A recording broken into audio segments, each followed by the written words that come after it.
मेरी सालियत कभी किसी ने मनाई नहीं, माली हालात ने कभी इजाज़त नहीं दी और ऐसा माहौल भी नहीं था।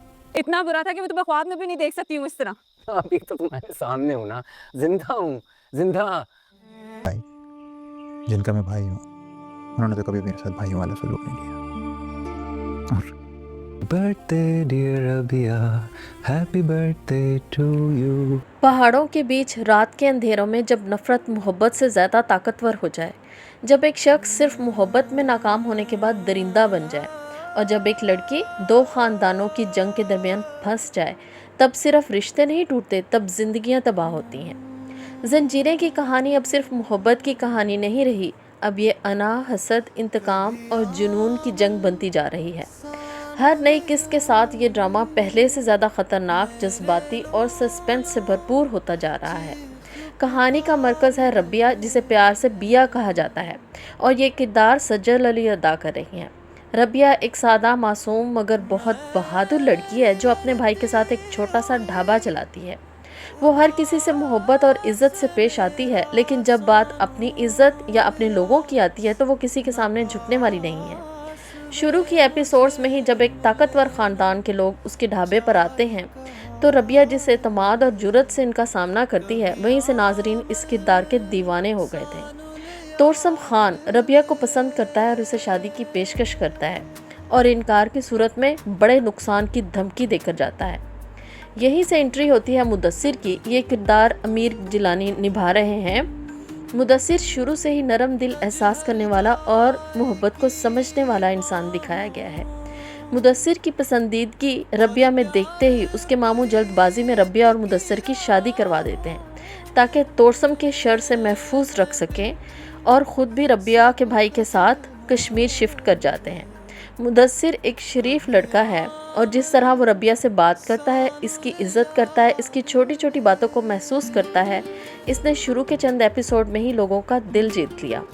मुदस्सिर और रबिया के सीन्स में एक अजीब सी मासूमियत, बड़ी ज़बरदस्त केमिस्ट्री दिखाई गई है, जैसे दोनों एक दूसरे के लिए सुकून का बाइस हों। नाजरीन को इन दोनों की मोहब्बत इसलिए भी पसंद आ रही है क्योंकि इनके दरमियान शोर नहीं बल्कि सुकून दिखाई देता है। एक दूसरे के लिए एहतराम और वो खामोश जज्बात हैं जो हर सीन को बहुत ज़्यादा खूबसूरत बना देते हैं। लेकिन असल ताकत, असल खौफ और असल रोब उस ख़ानदान का है जिसका सरबराह है शेरदिल, और ये किरदार एहसन खान अदा कर रहे हैं। शेरदिल सिर्फ एक बड़ा भाई नहीं, वो पूरे कबीले का सुतून है। लोग इसके फैसलों को कानून मानते हैं। वो अपने ख़ानदान की इज़्ज़त के लिए किसी भी हद तक जा सकता है, लेकिन सबसे दिलचस्प बात यह है कि वो जालिम इंसान नहीं दिखाया गया। वो सख्त ज़रूर है मगर अंदर से बहुत हसास है। अपने छोटे भाइयों, अपने लोगों और अपने ख़ानदान के हर फर्द का दिल दर्द महसूस करता है। इसीलिए नाजरीन को इसके किरदार से खौफ भी आता है और मोहब्बत भी। कई सीन्स में जब वो अपने ख़ानदान के लिए खड़ा होता है या किसी कमज़ोर का साथ देता है तो साफ महसूस होता है कि शेरदिल सिर्फ ताकतवर आदमी नहीं है बल्कि एक बहुत अच्छा इंसान भी है। वो ख़ुद भी अंदर से कई ज़ख्म लिए बैठा है। एहसन खान ने इस किरदार को बड़ी ही गहराई से अदा किया है। हर सीन में इसकी मौजूदगी अलग ही असर छोड़ती है। लेकिन कहानी का सबसे ख़तरनाक मोड़ वहाँ से शुरू होता है जहाँ एंट्री होती है तोरसम खान की। तोरसम खान इस वक्त इस ड्रामे का सबसे ख़तरनाक और सबसे पेचीदा किरदार बनता जा रहा है। वो रबिया से मोहब्बत का दावा करता है और उसे हासिल करना चाहता है। यही चीज़ इसे बाकी सब किरदारों से अलग और खौफनाक बना देती है। तोरसम खान दरअसल शेरदिल और सरबुलंद का सुतेला भाई है। वो इन्हीं के घर में रहता है, इन्हीं के साथ उठता बैठता है, मगर उसके दिल में बरसों की नफ़रत, हसद और एहसास से महरूमी भरा हुआ है। हर बार जब वो शेरदिल की इज़्ज़त, सरबुलंद की खुशियाँ या ख़ानदान की ताकत देखता है, उसके अंदर का जहर और भी बढ़ने लगता है। और इस जहर को सबसे ज़्यादा हवा देता है इसका मामू ज़ाफ़रान खान, जिसका किरदार अदनान सिद्दीकी अदा कर रहे हैं। ज़ाफ़रान खान की बहन कत्ल के बदले में शेरदिल के वालिद के साथ ब्याही गई थी।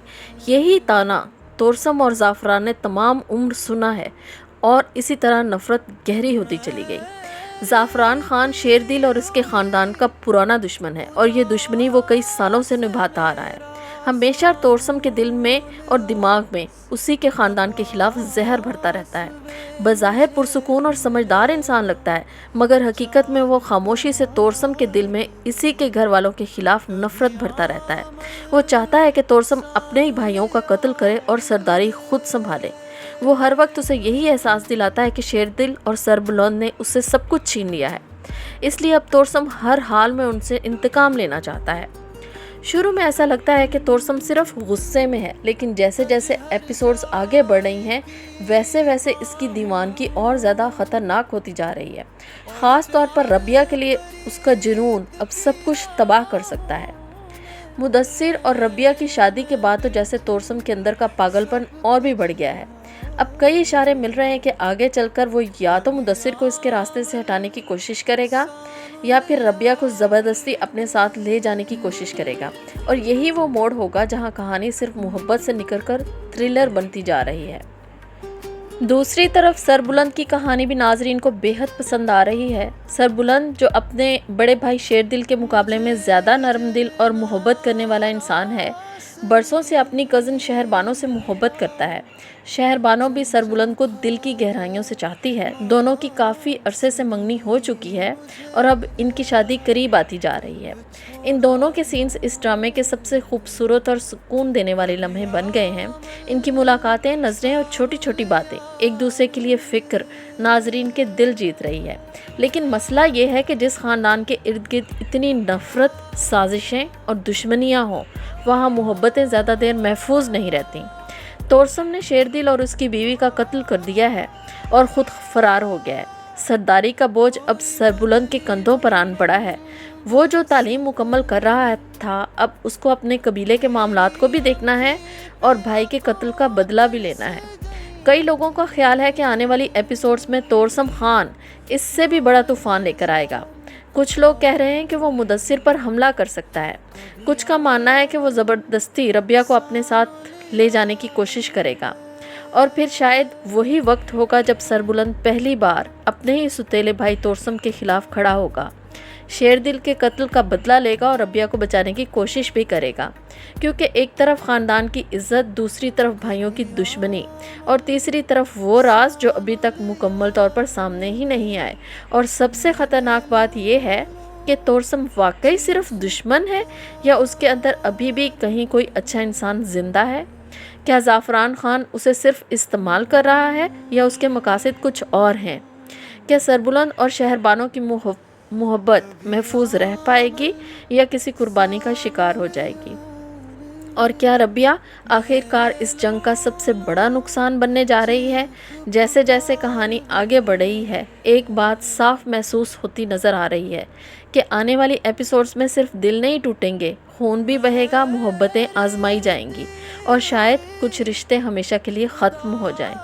اگر آپ بھی جاننا چاہتے ہیں کہ زنجیریں کی ہر ایپیسوڈ کی کہانی کیا ہوگی، چھپے ہوئے راز، آنے والے ٹویسٹ اور اینڈنگ تھرلرز اور دوسرے بہت سے ڈراموں کی کہانیاں آپ تک پہنچیں، تو ابھی ہمارے چینل کو سبسکرائب کریں، ویڈیو کو لائک کریں اور بیل آئیکن ضرور دبائیے گا، کیونکہ آگے آنے والی کہانی میں وہ ہونے والا ہے جس کا ابھی تک کسی کو اندازہ بھی نہیں ہے۔ آپ سے پھر ملاقات ہوتی ہے، تب تک کے لیے اللہ حافظ۔